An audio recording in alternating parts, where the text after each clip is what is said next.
আসসালামু আলাইকুম। আজকে আমরা হিপ বোন সম্পর্কে জানব, এর এক্সটার্নাল ফিচার এবং এর সাইড ডাইমেনশন সম্পর্কে। তো ফার্স্টে, ইট ইজ এ হিপ বোন। It is a types of irregular বোন and also part of pelvic garden.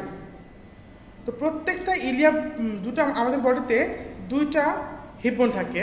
তো আমরা বাম সাইডটা নিয়েছি, পরে আমরা বলবো এর সাইড ডাইমেনশন সম্পর্কে। তো প্রথমে আমরা পার্ট সম্পর্কে জানি।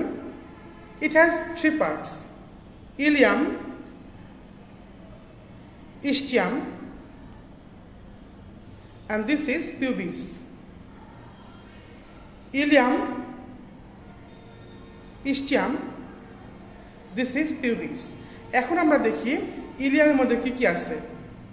তো ইলিয়ামের মধ্যে যে উঁচু একটা অংশ, এটাকে বলা হচ্ছে ইলিয়াক ক্রেস্ট। এটাকে বলা হচ্ছে ইলিয়াক ক্রেস্ট। ইলিয়াক ক্রেস্টের এটা হচ্ছে অ্যান্টেরিয়র পার্ট এবং এটা হচ্ছে পোস্টেরিয়র পার্ট। তাহলে আমরা প্রথমে দেখি অ্যান্টেরিয়র পার্টের মধ্যে কি কি আছে। Anterior superior iliac spine, anterior inferior iliac spine. তাহলে পোস্টেরিয়র সাইডের মধ্যে কি কি আছে? Posterior superior iliac spine, posterior inferior iliac spine. তাহলে দুটা সারফেস দেখি আমরা এবার। একটা সারফেস আছে, সেটা হচ্ছে কি গ্লুটিয়াল সারফেস, যেখানে আমাদের গ্লুটিয়াল মাসেলটা অ্যাটাচড হয়, এবং এটা হচ্ছে ইলিয়াক ফোসা। Gluteal surface, iliac ফোসা। এবার দেখব, এই যে আমি যেখানে হাত দিয়ে ধরে আছি, এটা হচ্ছে গ্রেটার সিয়াটিক নচ।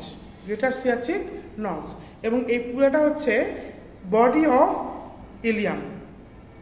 তো এবার দেখব ইস্টিয়াম। ইস্টিয়াম সম্পর্কে দেখি এবার। এই যে পুরোটাই হচ্ছে ইস্টিয়াম। এই ইস্টিয়ামের উপরে যে উঁচু অংশটা, এটাকে বলা হচ্ছে কি ইস্টিয়াল স্পাইন। তারপর দেখব ischial body and ischial ramus. Ischial body, ischial ramus. এবার দেখব পিউবিস। এই যে পুরোটা হচ্ছে পিউবিক বডি এবং এই যে পিউবিক রেমাস। তাহলে এটা হচ্ছে সুপিরিয়র পিউবিক রেমাস, এটা হচ্ছে inferior pubic ramus. Superior pubic ramus, inferior pubic ramus. এখানে যে আমরা এই যে গর্ত দেখতে পাচ্ছি, এটাকে আমরা বলতেছি অবটুলেটর ফোরামেন অথবা অবটুলেটর ফোসা। অবটুলেটর ফোরামেন, অবটুলেটর ফোসা। তাহলে এই যে বাইরের দিকে আমরা একটা অংশ দেখতে পাচ্ছি, এটাকে বলতেছি আমরা acetabulum, where the head of the femur is attached. এই যে হেড অফ দ্য ফিমার, এই অ্যাসিটাবুলামের মধ্যে অ্যাটাচড হয়ে আমাদের কি জয়েন্ট তৈরি করেছে। তাহলে আমরা আরেকবার রিভিশন দেই। এটা ছিল আমাদের ইলিয়াম পুরোটাই, এটা ছিল ইস্টিয়াম এবং এটা ছিল পিউবিস। তো এটা ছিল iliac crest, anterior superior iliac spine, anterior inferior iliac spine, posterior superior iliac spine, posterior iliac spine, inferior iliac spine. এটা ছিল sacropelvic surface, sacropelvic surface, gluteal surface, iliac fossa। ইস্টিয়ামের মধ্যে ইস্টিয়াল স্পাইন, ইস্টিয়াল বডি এবং ইস্টিয়াল ramus. পিউবিসের মধ্যে pubic body, pubic ramus, superior pubic ramus, inferior pubic ramus. যেখানে হাত দিয়ে ধরে আছি, এটা হচ্ছে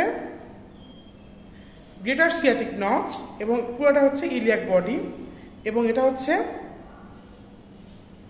acetabulum, where the femur head is attached.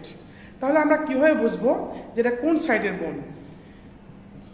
এটা বোঝার জন্য দেখব যে iliac fossa is directed anteriorly, iliac fossa is directed anteriorly, gluteal surface is directed posteriorly.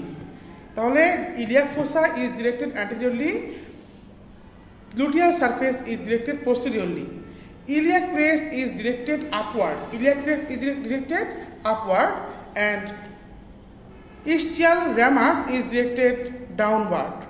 তারপর দেখব কি, এই যে acetabulum, acetabulum is directed laterally, acetabulum is directed laterally.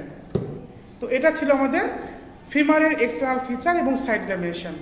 ধন্যবাদ। আসসালামু আলাইকুম।